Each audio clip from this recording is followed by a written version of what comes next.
Olá pessoal, estamos de volta e vamos dar início à nossa aula de número 16, que é a última aula dessa nossa disciplina. Vamos falar hoje, para finalizar a disciplina, o manejo baseado na observação do estado hídrico das plantas. As relações hídricas das plantas, elas envolvem a absorção de água do solo, a translocação da água pela planta e a transpiração para a atmosfera. A maior parte da água que a planta utiliza acaba sendo transferida para a atmosfera. Apenas uma pequena parte fica retida. Uma pequena fração fica retida. Então, de novo, se a gente for olhar de novo o esquema de Richards, que a água vai do ponto 1 no solo, para as raízes, depois para a parte aérea da planta, nas folhas, e depois para a atmosfera, nesse processo todo, praticamente 98% da água utilizada pela planta volta para a atmosfera. Bom, para se produzir 1 quilo de matéria seca, são necessárias centenas de quilos de água. Isso evidencia a importância do processo de transpiração na planta. Então podemos dizer que a transpiração ela é diretamente responsável pelo desenvolvimento e produtividade das culturas agrícolas.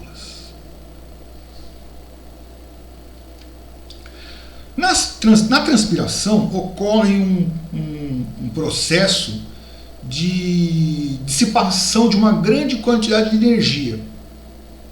Isso faz com que a planta tenha uma redução na temperatura da sua parte aérea. Se a gente realiza a medição da temperatura do ar acima da área das folhas, que é o dossel, e a medição da temperatura da parte aérea das folhas, das plantas, pode-se verificar uma diferença de temperatura. Essa informação pode ser correlacionada com a quantidade de água disponível no solo.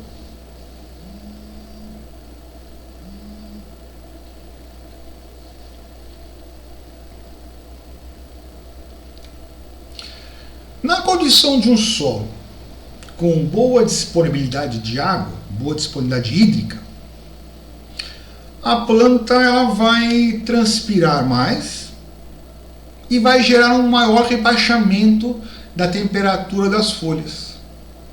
Então a diferença da temperatura das folhas com a temperatura do dossel vai ser maior.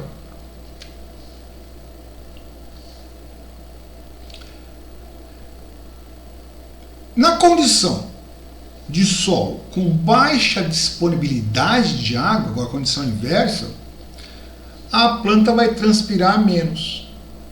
Isso vai gerar um aumento na temperatura das folhas. Então a diferença da temperatura do dossel e da parte aérea será menor. Então dá para se verificar isso e também correlacionar com a umidade do solo. Para se fazer isso, são utilizados termômetros de infravermelho para se determinar essa temperatura. Termômetros de infravermelho. Então, chega próximo à planta, determina a temperatura da parte aérea, das folhas e a temperatura do dossel com o termômetro de infravermelho. Os fatores que podem afetar a determinação dessa temperatura. Existem fatores que podem alterar essa determinação. Primeiro, a distância entre o aparelho e a planta. Depois, a capacidade que a planta tem de emissão de energia por radiação da sua superfície. Outro fator, a posição do aparelho em relação ao sol e à altura da planta também pode influenciar a leitura. E a cobertura do solo e o tipo de sistema de irrigação utilizado. Tudo isso pode interferir na determinação da temperatura.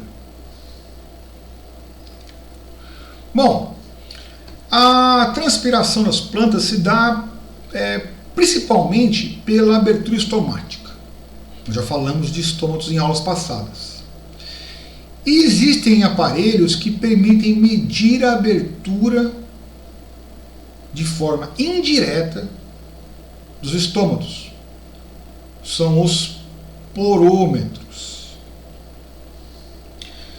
O porômetro deve ser utilizado em folhas sadias, sem sintomas de deficiência de nutrientes, sem vestígio de ataque de pragas ou doenças e que estejam posicionadas no terço médio da altura total da planta. Então, eu faço a leitura na folha com o porômetro.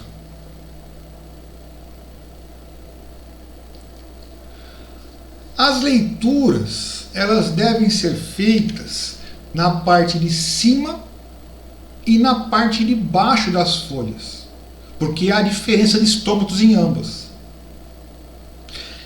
Com essa leitura, que é feita pelo porômetro, a gente pode correlacionar ao valor de porcentagem de água armazenada no solo.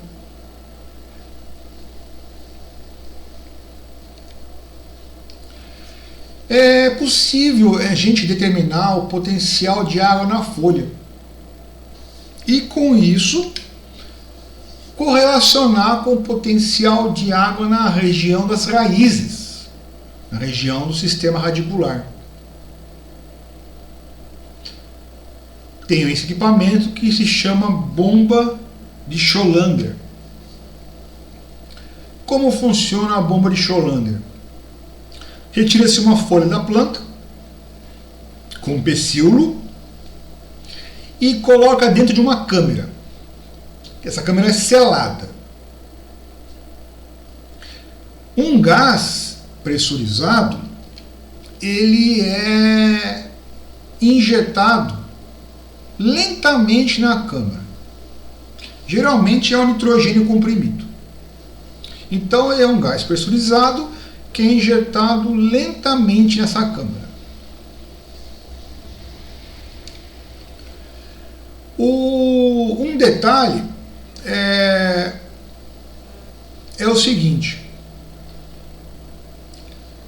o corte do pecíolo vai ficar para fora da câmara. Então, quando você vai aumentando a pressão na câmara, o conteúdo de líquido que está dentro da folha é forçado para fora do xilema. E vai ser possível de ser visto no corte do pecíolo. A pressão que se aplica,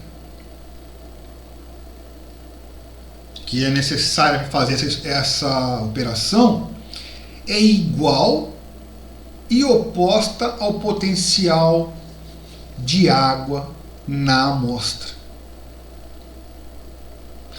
Depois de feito isso e medido isso, é possível se correlacionar com o potencial de água no solo.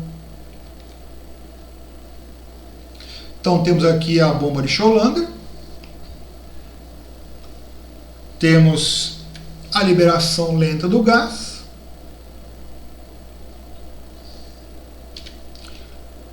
aumenta-se a pressão na câmara, isso força que o líquido de dentro da folha seja expulso, seja conduzido para fora pelo xilema e vai ser possível de ser observado no corte do pecíolo.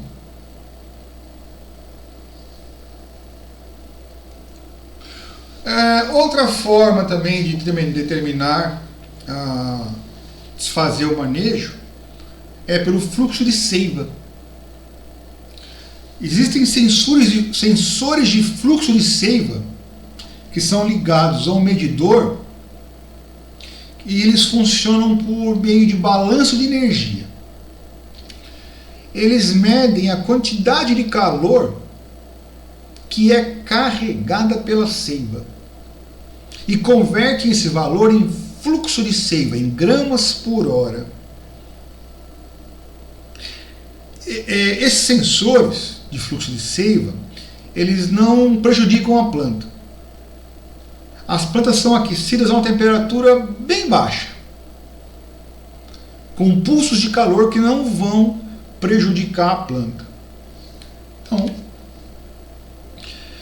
e geralmente são instalados, fixados no tronco ou no ramo, nos ramos das plantas, por um período médio aí de 24 horas.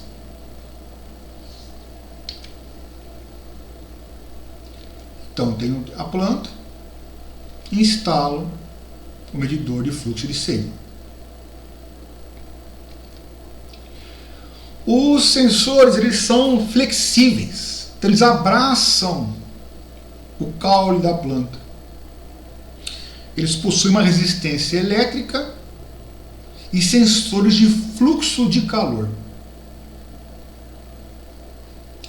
Quando eles fornecem calor, pois tem uma resistência interna, os sensores de fluxo de calor e temperatura detectam as perdas que ocorrem para o ar ao redor do caule e também detectam as diferenças de temperatura nesse caule. Obrigado. Com isso finalizamos a disciplina e agradeço a todos pela atenção.